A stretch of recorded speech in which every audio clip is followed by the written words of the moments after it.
अस्सलाम वालेकुम नाजरीन। मैं हूं मियां अकील अफजल और आप देख रहे हैं मेरा यूट्यूब चैनल।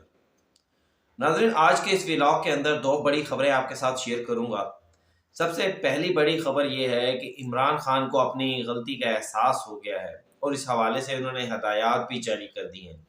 अब ये गलती क्या है और क्या हदायत जारी की गई हैं, इसकी तफसीलात आगे आपके साथ शेयर करूंगा। और फिर दूसरी बड़ी खबर यह है कि जजेस को लिखे गए ख़त के हवाले से पहली पेशरफ्त रिपोर्ट जो है वो वजारत दाखिला को पुलिस की जानिब से अरसाल कर दी गई है। इस रिपोर्ट के अंदर कौन से इंकशाफात किए गए हैं, उनकी तफसीलात भी आपके साथ शेयर करूँगा। तो नाज़रीन, इससे पहले कि मैं अपना वीलॉग को आगे बढ़ाऊँ, आपसे गुजारिश है कि फ़ौरी तौर के ऊपर मेरे चैनल को सब्सक्राइब कर दें और बेल आइकन के बटन को प्रेस कर दें ताकि मेरी जानिब से बनाई गई तमाम वीडियोज़ फ़ौरी तौर पर आप तक पहुँच सकें। अब नाजरीन, बाकायदा वीडियो का आगाज करते हैं। इमरान खान की जब पहली गिरफ्तारी हुई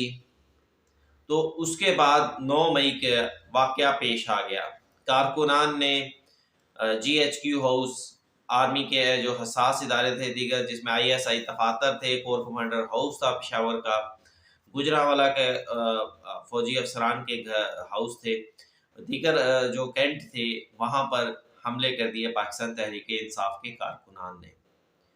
जिसके ऊपर इमरान खान को, जब मैं भी वहाँ पर कमरा अदालत में मौजूद था, जब सुप्रीम कोर्ट ऑफ पाकिस्तान ने बरी करने से, उन्हें रिहा करने से पहले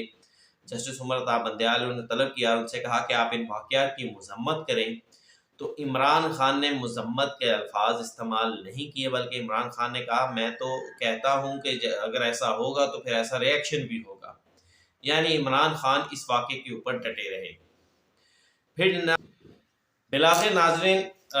9 मई का वाक़या हो गया और कारकुनान की पकड़ दकड़ शुरू हो गई, लेकिन इमरान खान की जानिब से फिर भी 9 मई के वाक़यात की मज़म्मत नहीं की गई। फ़ौजी अदालतों में मुकदमात का फ़ैसला मुकदमात के को चलाने का फ़ैसला हुआ, लेकिन इमरान खान ने 9 मई के मामले की मज़म्मत नहीं की और ना ही ये तस्लीम किया कि ये हमारी कोई गलती थी, बल्कि इमरान खान ये कहते रहे कि अगर ऐसी कार्रवाइयाँ होंगी इदारों की जानिब से तो फिर अवाम का ऐसा ही रिएक्शन आएगा। लेकिन अब इमरान खान की जानिब से पहले ये कहा जाता रहा कि तहरीक एहतजाज जो है वो इंतखाबात में धांधली के हवाले से की जाएगी, चलाई जाएगी, और अब बाकायदा ये ऐलान कर दिया गया कि ईद के बाद बड़े जलसे होने जा रहे हैं। इस हवाले से इमरान खान के करीबी साथी अली मोहम्मद खान ने एक प्रेस कॉन्फ्रेंस की और उसमें उन्होंने कहा कि इमरान खान की जानिब से ये ऐलान किया गया है कि ईद के बाद बड़े जलसे किए जाएंगे,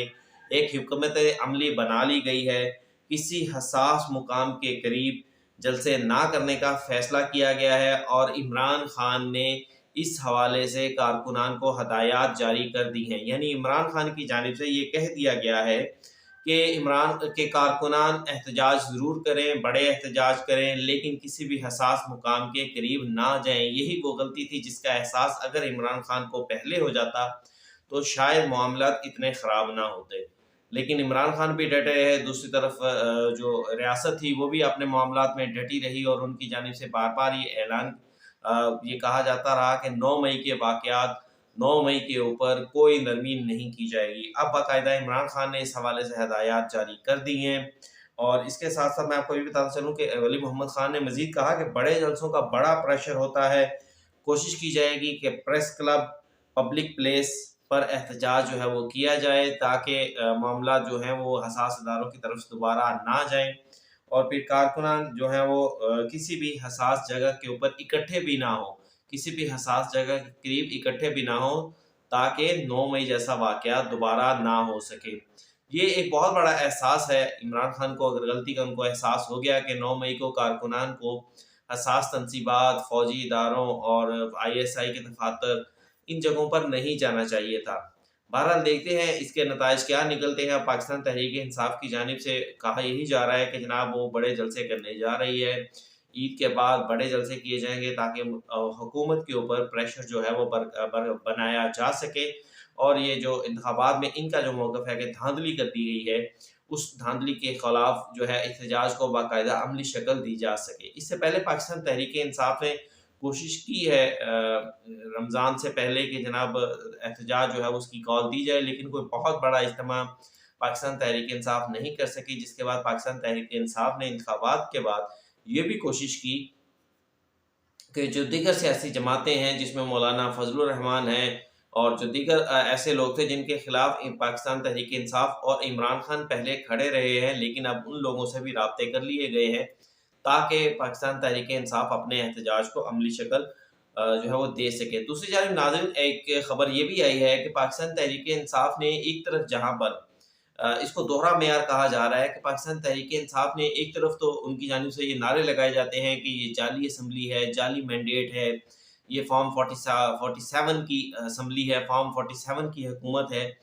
ये अवामी हुकूमत नहीं है, ये धांधली की हुकूमत है। लेकिन दूसरी जानिब एक तो पाकिस्तान तहरीक इंसाफ के रहनुमाओं ने सबसे पहले कौमी असम्बली इजलास का हल्फ उठा लिया और ये कहा गया कि जनाब बतौर एहतजाज ही हल्फ उठाया जा रहा है। फिर ये भी कहा गया कि हुकूमत को काम नहीं करने दिया जाएगा। लेकिन दूसरी जानिब अब 1 माह क्योंकि असम्बली को मुकम्मल होने को है, मुकम्मल हो गया है, तो पाकिस्तान जो सैलरीज़, जो तनख्वाहें, जो मराद तमाम अरकान असम्बली को दी गई थी, वो अरकान वही सैलरीज़, वही मराद, वही तनख्वाहें पाकिस्तान तहरीक इंसाफ या सुन्नी इत्तेहाद कौंसिल के अरकान को भी जो है वो मुंतकिल कर दी गई हैं, उन्हें दे दी गई हैं। और दिलचस्प बात यह है कि उनमें से किसी ने भी बतौर एहतजाज ये नहीं कहा कि हम ये तनख्वाह नहीं लेंगे। तकरीबन 1,93,000 के करीब ये तनख्वाह बनती है, जो कि तमाम अरकान असम्बली के अकाउंट्स में मुंतकिल की गई है। इसके अलावा दीगर मराद जो हैं वो मिलाकर कोई 3 लाख के करीब हर महीने के जो है वो माली फ़वाइद इन अरकान असम्बली को दिए जाते हैं। इसके बाद नाज़रीन, दूसरी बड़ी खबर जो मैं आपके साथ आज के इस व्लॉग के अंदर शेयर करूँगा वो है जजेस, आला अदलिया के जजेस को लिखे गए पाउडर भरे खतूत जो हैं वो उसको मिलने का मामला। 8 इसमें सबसे पहले 2 अप्रैल आता है। 2 अप्रैल को इस्लामाबाद हाई कोर्ट के 8 जजेस को ये ख़त मिले। फिर उसके बाद 3, 4 और 5 अप्रैल को सुप्रीम कोर्ट ऑफ पाकिस्तान के जजेस को ये खतूत मिलने का सिलसिला जारी रहा। यहाँ पर भी मिले, लाहौर में भी मिले, फिर लाहौर हाई कोर्ट के जस्टिस साहिबान को भी ये खतूत मिले और उनमें जो सबसे मारूफ थे उनको भी खतूत मिला। ये ख़त जो है वो मिला और इस ख़त के अंदर तकरीबन पैटर्न यही था, एक ही था, जिसमें ये कहा गया था कि जनाब अदलिया की वजह से मुल्क के अंदर तमाम मामला ख़राब हुए हैं। अदालतों की जानिब से बरवक्त फ़ैसलों की वजह से ना इतना तो इंसाफ हो रहा है, ना मुल्क तरक्की कर रहा है और इस सब की ज़िम्मेदार अदालतें हैं और इस चीज़ को अब नहीं बर्दाश्त किया जाएगा। तहरीक नामूस पाकिस्तान नाम की कोई जमात थी जिसका ज़िक्र किया गया है कि उनकी जानिब से ये खतूत लिखे गए हैं और उनके ऊपर वो जो ख़तरे का, डेंजर का जो निशान होता है वो निशान भी बनाया गया। इसके ऊपर इस्लामाबाद पुलिस ने 2 अलग-अलग मुकदमात जो है वो सीटीडी के अंदर रजिस्टर किए और बाकायदा तहकीकात का आगाज़ किया। सबसे पहली तहकीकात के मुताबिक तो ये सामने आया कि जो सैटेलाइट टाउन रावलपिंडी का जो थाना है उसकी हदूद में जो पोस्ट ऑफिस है वहाँ ये खतूत जो है वो आला अदलिया के जजेस को भेजे गए हैं। जब वहाँ पर हसास